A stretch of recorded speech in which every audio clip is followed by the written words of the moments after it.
हाय दोस्तों, चलो आज अपना क्लास 7 का मैथ शुरू करते हैं। Chapter 4 simple equation. ठीक है, तो सिंपल इक्वेशन समझने के पहले कुछ एक दो एक्सपेरिमेंट करते हैं। ठीक है, अभी देखो ये हमारे पास में दो टॉयज हैं। ये एक थोड़ा छोटा है छोटू, ये मिस्टर लंबू। ठीक है, अब छोटू और लंबू की अपन हाइट नापते हैं। ठीक है, तो देखो छोटू की मैंने हाइट नापा तो ये करीब आ गई 14 सेंटीमीटर।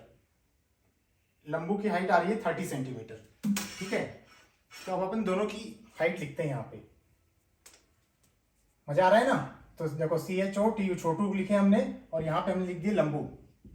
छोटू की हाइट कितनी है? 14 सेंटीमीटर। लंबू की कितनी है? 30 सेंटीमीटर। अब आप सोचो इसको हमको सिंपल इक्वेशन के फॉर्म में लिखना है कि इन दोनों के बीच में कोई रिलेशन बना के, तो कैसे लिखेंगे? तो अगर हम इसको मान लेते हैं कि छोटू की एज है, सॉरी एज नहीं, इसकी हाइट है x सेंटीमीटर, तो लंबू की हाइट कितनी हो जाएगी? ये हो जाएगी 2x प्लस 2। करेक्ट? कैसे? इसमें डालो 14 इंटू 2 प्लस 2, ये हो गया 28 प्लस 2, ये हो गया 30। तो इस तरीके से हम इक्वेशन बना सकते हैं। तो हम बोल सकते हैं कि अगर x जो है वो छोटू की हाइट है तो लंबू की हाइट जो है 2x प्लस 2 हो गई। आया समझ में? गुड। अब एक और एग्जांपल लेते हैं ताकि अपने को और क्लियर हो जाए कि कैसे इक्वेशन लगाना है, क्योंकि वो बहुत इंटरेस्टिंग है। ठीक है, एज वाले अपने को क्वेश्चन एग्जाम में भी बहुत सारे आएंगे, तो उसको समझ लेते हैं। ठीक है, तो अपन ले लेते हैं कि कोई एक अपने ऑफिस में बॉय है रामू, ठीक है, अपनी क्लास में, और एक हमारी मैडम है, ठीक है, मिसेस जिंदल। ठीक है, ये हमारी टीचर है। अब आप देखो, मैंने ये बोला कि रामू की जो एज है, इनकी मैडम की एज जो है रामू की एज से 4 टाइम्स है। तो अगर रामू की एज x है तो मैडम की एज 4x और प्लस 4 ईयर्स।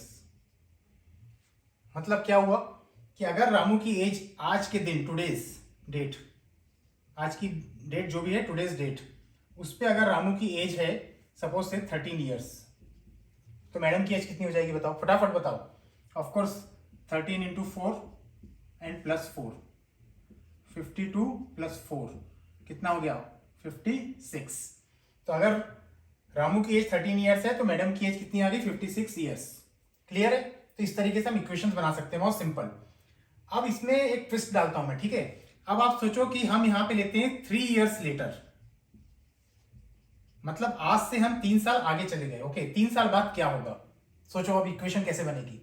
आपको पता है आज की एज इसकी x है या 13 है, अब 3 साल बाद क्या होगी? तो क्या हो जाएगी? ये x प्लस 3।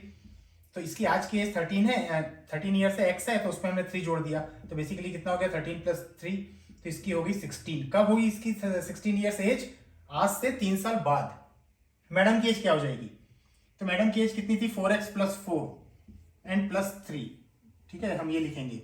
अब क्या हो गया? ये 4x प्लस 7, x की वैल्यू कितनी है? 13, 4 इंटू 13 प्लस 7, 52 प्लस 7, 59 ईयर्स। ठीक है, तो इस तरीके से आप देखो, हम सिंपल भी कर सकते हैं। तो देखिए 3 साल में 13 ईयर्स में हमने 3 जोड़ा तो 16 ईयर्स आ गया, 56 ईयर्स में हमने 3 जोड़ा 59 ईयर्स आ गया। सेम आंसर है, लेकिन हमने क्या किया? उसको इक्वेशन के रूप में लिख लिया ताकि हमको इजी हो जाए कैलकुलेशन करने में। तो ये है सिंपल इक्वेशन। अब फटाफट आगे का समझते हैं, क्वेश्चंस करते हैं। हेलो दोस्तों, चलो अपन चैप्टर नंबर 4 जो है हमारा मैथ्स का, क्या है वो? Simple equation. ठीक है, आज मिल बांट कर इसको पढ़ते हैं। बहुत इजी है ये, और ये डेली लाइफ में हमारा बहुत यूज होता है। ठीक है, तो इसको समझने के पहले एक आध दो कुछ पजल्स करते हैं आपस में बैठ के। ठीक है, तो अपन ये मान के चलते हैं कि कोई एक लड़की है, इसका नाम है सारा। ठीक है, और एक बंदा है मोहन। ठीक है, दोनों के पास में एक एक बॉक्स कांच के कंचे हैं, या इंग्लिश में क्या पेबल्स बोलते हैं। ठीक है, अब अगर ये दोनों के जो कंचे के जो काउंट करते हैं, तो सारा कहती है कि मेरे पास में मोहन से डबल हैं। तो अगर मोहन के पास में मान लो 5 हैं, तो इसके पास में हो जाएंगे सारा के पास में 10। मोहन के पास में अगर 10 है तो सारा के पास में 20। ठीक है, तो इसके पास में हमेशा डबल कंचे हैं। तो हम जनरली इसको मैथमेटिक्स में कैलकुलेट करना है तो 5 इंटू 10 कर देंगे, 10 इंटू 2 20 कर देंगे। ठीक है, लेकिन अगर इसको हमको वेरिएबल फॉर्म में लिखना है, अब वेरिएबल क्या होता है समझेंगे। ठीक है, तो मान के चलो कि अभी हमको ये पता ही नहीं है कि मोहन के पास में कितने हैं, तो हम मान लेते हैं उसके पास में एक्स है। अगर उसके पास में x है तो सारा के पास में कितने हो जाएंगे 2x, means 2 multiply by x।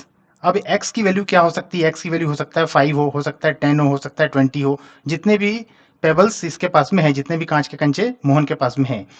तो अगर 5 है तो उसका आंसर आ जाएगा 2x का आंसर आ जाएगा 10।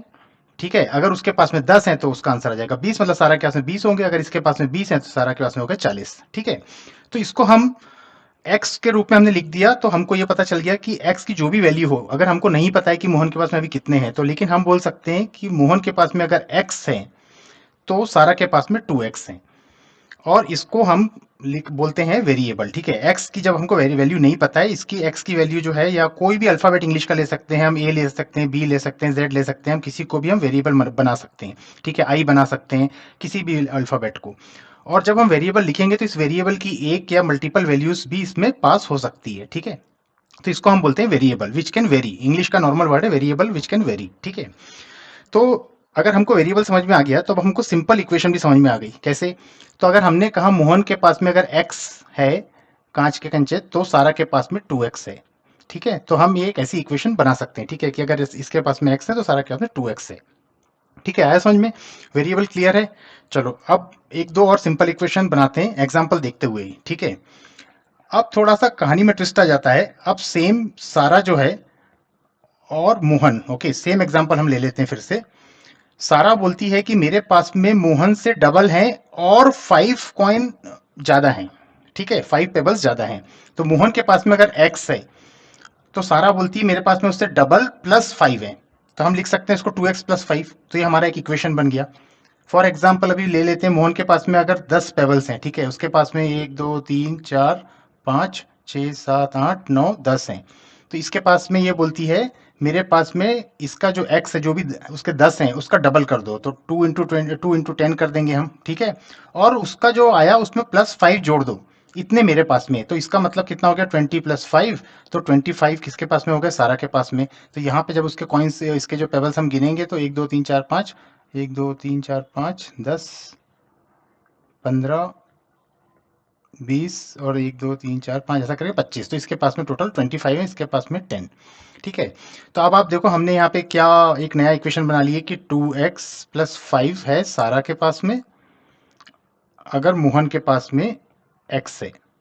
तो ये हमारा इक्वेशन बन गया। ठीक है, तो इस तरीके से हम सिंपल इक्वेशन को बना सकते हैं और बहुत इजी हो गया। ठीक है, अब एक और एग्जांपल लेते हैं छोटा सा, कि जितने एग्जांपल हम सॉल्व करेंगे उतना अच्छा रहेगा। ठीक है, अभी ले लेते हैं कि चलो कोई एक लड़की है पूजा।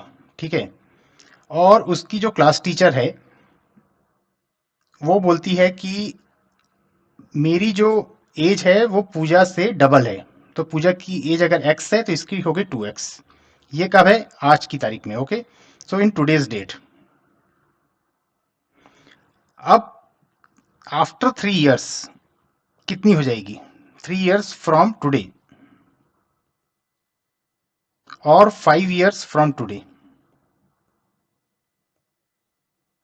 हम फ्यूचर की बात कर रहे हैं। ठीक है, कि 3 साल बाद या 5 साल बाद इसकी एज कितनी हो जाएगी। ठीक है, तो इसकी क्या हो जाएगी? ऑफकोर्स x प्लस 3 हो जाएगी। ठीक है, इसकी x अभी है, 3 साल बाद क्या हो जाएगी? x प्लस 3 हो जाएगी। इसकी कितनी हो जाएगी क्लास टीचर की? 2x plus 3। करेक्ट। 5 साल बाद क्या हो जाएगी? x plus 5। Class teacher madam की कितनी हो जाएगी? 2x plus 5।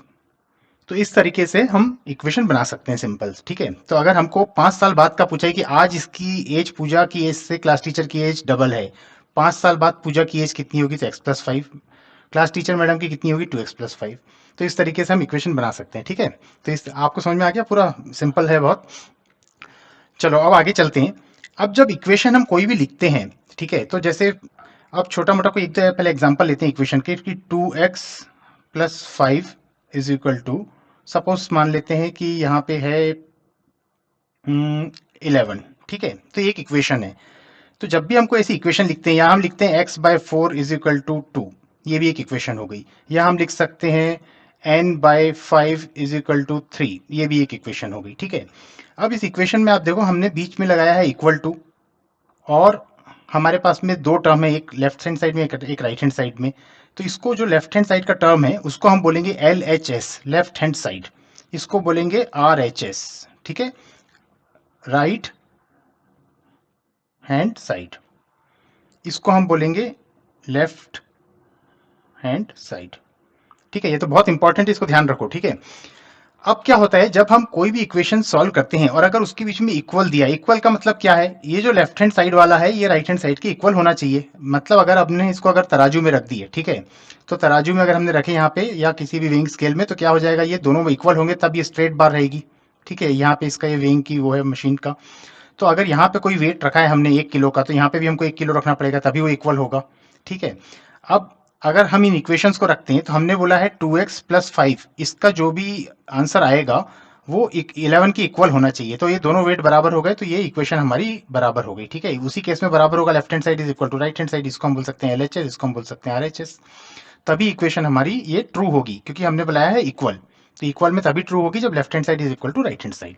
तो ये अपना सिंपल इक्वेशंस का, कोई भी इक्वेशंस जो हम आगे में पढ़ेंगे, अभी 8th 9th 10th में और कॉम्प्लेक्स इक्वेशंस पढ़ेंगे, उसमें भी ये हमारा left hand side right hand side बहुत यूज होगा। ठीक है, अब इस क्वेश्चन को हम left hand side right hand side के हिसाब से सॉल्व करते हैं, इनमें से किसी भी एक दो को। ठीक है, तो अपने को थोड़ा सा और प्रैक्टिस हो जाएगी। तो इसको अगर left hand side right hand side के हिसाब से अगर हमको करना है, इक्वल बनाना है, तो अगर हम यहाँ लिखते हैं 2x plus 5 is equal to 11। ठीक है, अब आप ये सोचो कि अगर हम इसमें ऐसा कौन सा x का वैल्यू डालेंगे कि ये 11 हो जाए। ठीक है, तो 11 में अगर में से अगर हमने यहाँ पे देखो, इसको हम लिख सकते हैं 2x plus 5 is equal to, हम 11 को ब्रेक कर देते हैं। ठीक है, 11 को हम लिख सकते हैं 6 प्लस 5, तो हमारा 5 से 5 इक्वल आ गया, यहाँ पे 6 आ गया, यहाँ पे 2x है। इसका मतलब क्या हो गया, 2 में हमको 3 से मल्टीप्लाई करना पड़ेगा, 2 3 जा 6 plus 5 is equal to 6 plus 5। ठीक है, तो इसका मतलब क्या हो गया, ये हमारा x की वैल्यू आ गई, यहाँ पे x की वैल्यू आ गई 3। और जब हम x की वैल्यू 3 डाल दिए तो 3 2 जा 6, 6 प्लस 5 11, 11 इज इक्वल टू 11। तो इस तरीके से हम कर सकते हैं। ठीक है, तो एक तरीका हो गया ये कि हम left hand side right hand side दोनों को हम इक्वल इक्वल करते चल रहे हैं और उसको सॉल्व करते जाएंगे। और इस तरीके से हम कोई भी इक्वेशन कर सकते हैं। अब ये ले लेते हैं ये वाली इक्वेशन को। ठीक है, इसको भी सॉल्व कर लेते हैं एक बार। सो x बाय 4 इक्वल्स टू 2। ठीक है, अब इसको भी हम कर लेते हैं, इसको हम, थोड़ा ये स्क्रीन छोटा हो गया, एक सेकेंड, इसको बड़ा कर लेते हैं, ज़्यादा बड़ा हो गया। ओके ओके, नाउ इसको हम कर लेते हैं x by 4 is equal to, इसको हम कर लेते हैं 2 इंटू 4 बाई 4। ठीक है, क्योंकि हमको डिनोमिनेटर में 4 लाना है इसलिए। तो ये हो गया हमारा x by 4 is equal to 8 by 4। मतलब x की वैल्यू क्या आ गई हमारी यहाँ पे 8। करेक्ट, तो अगर हमने x की value x is equal to 8 रख दी है, तो 8 by 4 is equal to 8 by 4। तो मतलब हमारा left hand side and right hand side दोनों इक्वल हो गया। तो इस तरीके से हम इक्वेशंस को इक्वल कर सकते हैं। ठीक है, left hand side and right hand side को। आ गया समझ में? Okay, good, very good.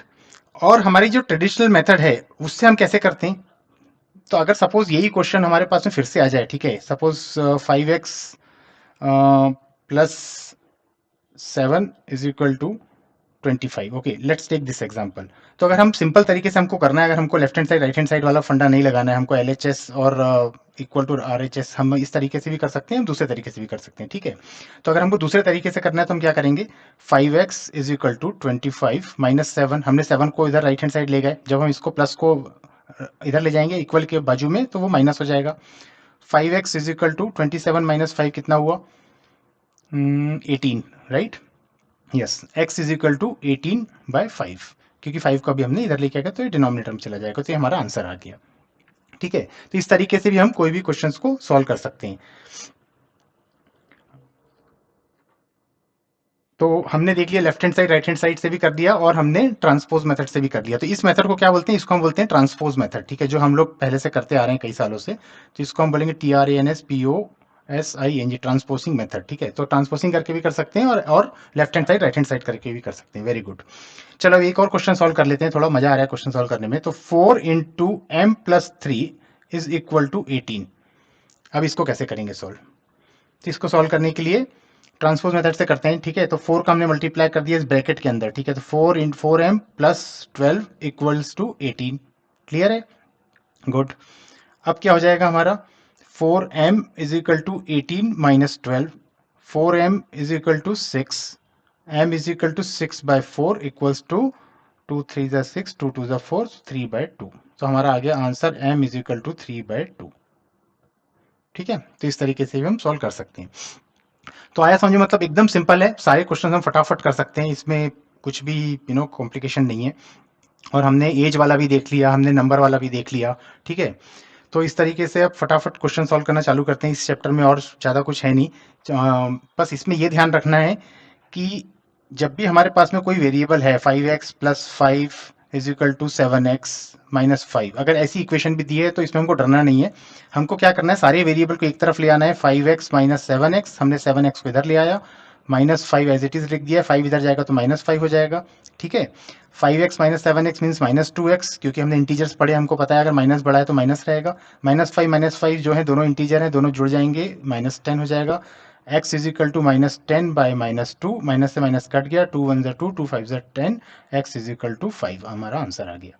ठीक है, तो कितनी भी बड़ी इक्वेशन रहे हमको बिल्कुल भी डरना नहीं है, हम सॉल्व कर सकते हैं। तो इसी के साथ में अपना सिंपल इक्वेशन होता है खत्म। इसमें और कुछ ज़्यादा है नहीं। चलो फटाफट सारे क्वेश्चंस करते हैं, जो नहीं बनेंगे मिल बांट के करेंगे। चलो मिलते हैं फिर नेक्स्ट क्लास में, तब तक के लिए बाय बाय।